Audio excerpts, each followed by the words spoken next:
This is Larry Greenblatt. Welcome to episode 3 of my Griffix for CISSP 2023. And today we're going to create certificates, particularly for users. So in the first 2 episodes, we were looking at TLS certificates for servers, but remember, they're for any identity on the internet. And perhaps the biggest vulnerability, if you ask me, it's definitely the users. Most malware spreads through email, phishing attacks, and it's because there's no real trust in who you're getting an email. It looked like my bank. I never know, right? So we're supposed to be able to do this, right? Supposed to be identity management with X.509 certificates. Let's see where we are and what I've been able to do. Working. So again, like it, people help me stay funded. At least let me make it half what my wife makes. Anyway, we know who we get this wrong. Well, I thought it was my bank. It turned out it was the attackers. So we need to have that, right? And we use our credentials. These are the certificates. We looked at them in episodes 1 and 2, again, to identify servers. But how do I identify these for people? So again, Wireshark, we sniffed out a TLS handshake, Nmap, we did some reconnaissance, but today we're going to create key pairs that we can use ourselves in open PGP. Cleopatra's major job is really a PGP manager, which is the same algorithms. You know, we're talking about RSA and elliptical curve today. That's all we really care about for identity management algorithms. Hopefully some post-quantum will start showing up or something like that. But, so PGP or SMIME certificates can be used to send and secure email, but PGP is like having a company ID card. If I don't work in your company, why would I trust it? You know, so to get it federated. So Kleopatra allows me to fill out the application, say, hey, let me get a certificate authority to sign this, and I'll be ready to go. We're going to be a certificate authority in episode 4. So we're not going to get that far today. So what I'll do is I'll show you how to create the request, but then we'll do it in PGP to get the same basic functions. We're going to sign and encrypt email.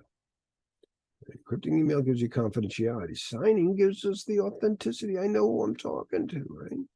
And again, when I sign things, it helps us just provide integrity. I know it's really my bank. That's more important a lot of times, right? And again, the ISC square, we're the code of ethics, the primary canon. We're here to help everybody. So, and the Federation, that's what their job is too. We're here to help everyone from Afghanistan to Zimbabwe. And the Federation created these formats. That's what we're trying to do. We're trying to help the Federation. And again, we're mostly looking at a key exchange and signing algorithms, and that's our RSA and an elliptical curve, and more we should see this. And because of blah, blah, blah. So yeah, encrypting email.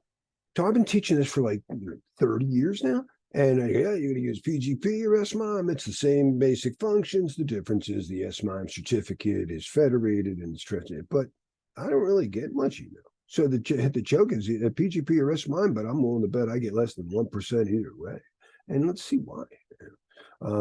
So the first step with Kleopatra is to create your asymmetric key pairs. And we're going to do that. We're going to mostly do that here because I'll show you in the slides here. It's the same thing, but the difference is I need a CA to sign this.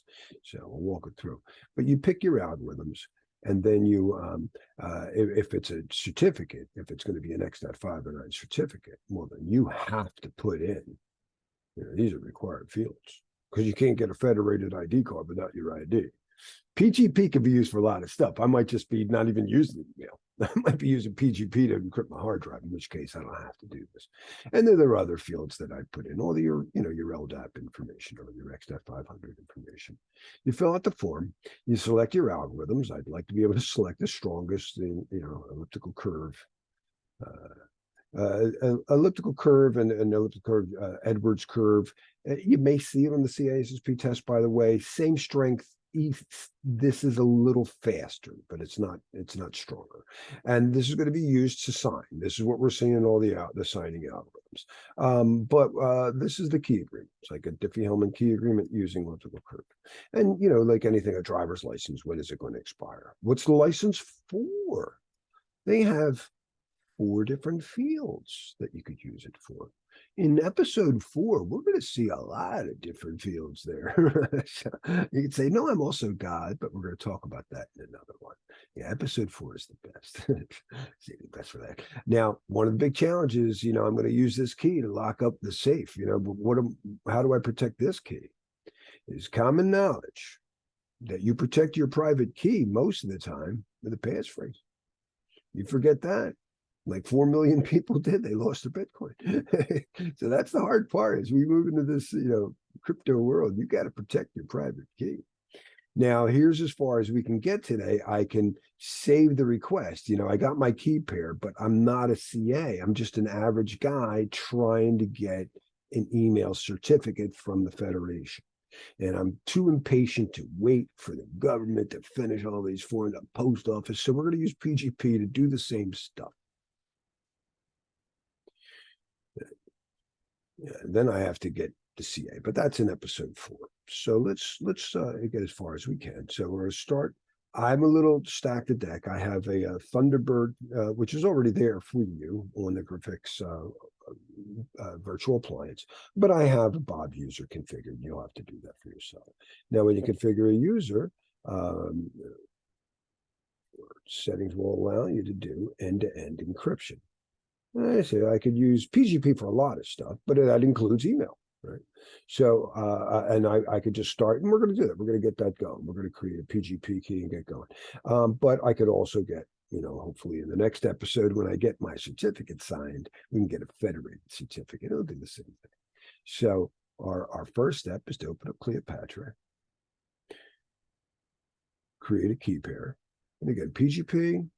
And if you're doing X.509, you're going to fill out all the government forms. But if I'm just, I don't know, I'm not going to just do this, and it's optional, but I'm going to do it. His name is Bob, Bob user. And his email address is Bob at internetwork.com. And no, I'm not even going to protect it this time because it'll just make it easy, but I should protect my key with a passphrase. We know that's all right. So then I'm going to go to my advanced settings. I don't want my RSA. No, I'm going to move to some stronger stuff. Geez, the government have a backdoor on NIST. I don't. I'm just going to select NIST because I want to be compliant on the government. So I'm picking the strongest one, right? That's at 521. All right. So and certificate usage. We're going to see some more stuff in there. I'll leave the defaults here and create. And key pair is created. Okay, now I'm going to make a backup of my key pair. And let's see there, save, and okay, boom. And then I go to my email client. And now I can add a key from an existing. You could have used there. It's all these graphical front ends that give you limited access to what all the possible PGP settings are. And that's why I said when we look at our XCA, we'll see some more fields. All right, but I'm just going to import one. Select the file, document, boom, boom, boom. Okay, continue. Continue. And now I'm going to say, use it. Use this key. Okay. So now when Bob writes a message, he can encrypt it, and he can go to PGP, and he can encrypt or sign.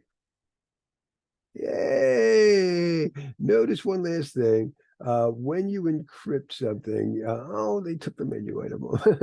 You always, when you sign something, you always include your public key with it. But that's as far as we need to get today. We did it. But next up, we're going to start XCA. This is another GUI, but it's to the front end of OpenSSL. But it's still really awesome. So we'll among other things, sign Bob's request.